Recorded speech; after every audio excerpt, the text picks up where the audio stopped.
Hi, Jodie here. I wanted to talk to you today about the latest information to help people struggling to pay rent amongst COVID-19.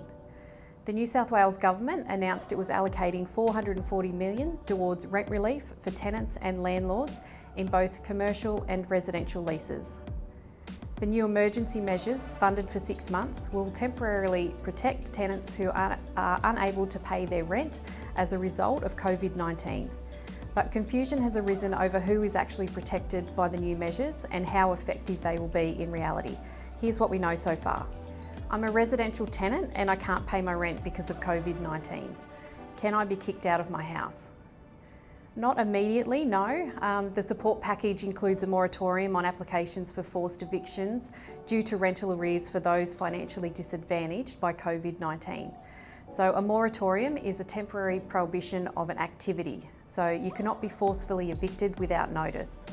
You will, however, have to enter into mandatory negotiations with your landlord or managing agent prior to forcefully ending a tenancy.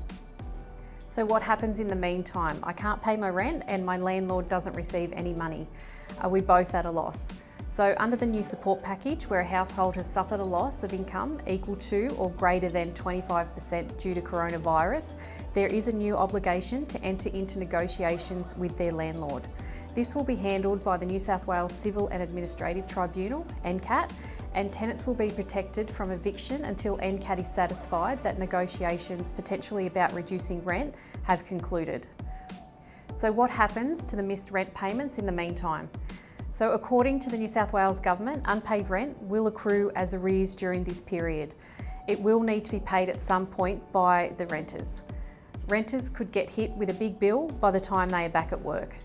If I miss a rental payment, won't I be blacklisted, essentially destroying my rental history forever? So you will not be blacklisted. Under the new scheme, tenants will be protected from being added to tenancy databases for breaches of agreement resulting from COVID-19 impacts. I'm a landlord who is struggling to pay the mortgage because my tenants can't afford their rent. So what's in the support package for me? So under the new scheme, residential landlords will be eligible for a land tax waiver or rebate of up to 25% if they pass on the savings to tenants in financial distress. Land tax is based on the combined value of all taxable land you own, not an individual property. The general threshold for an investment property is $734,000, meaning the land tax you'll pay is $100 plus 1.6% of land value above the threshold. For example, if your investment property is worth $1 million, in 2020 your land tax is $4,356, which could be waived entirely during COVID-19. This is all way too confusing. Who can I speak to about this? So you need to speak with your property manager first up.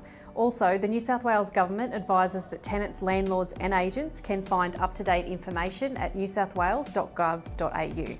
If that doesn't answer your questions, New South Wales Fair Trading's Dispute Resolution Service will be available to assist if the parties are unable to renegotiate and agree on new rental arrangements.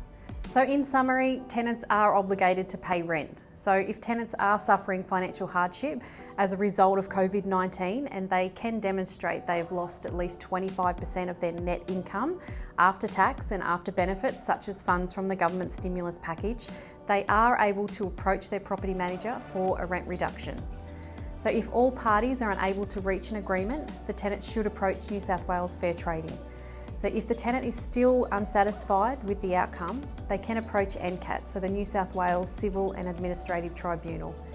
Tenants should not assume any reduction in rent does not need to be paid back once COVID-19 restrictions have been lifted. This needs to be negotiated with all parties. So it's important to note all tenants who are not impacted by COVID-19 are expected to honour their existing tenancy agreements, including paying all rent and charges in full.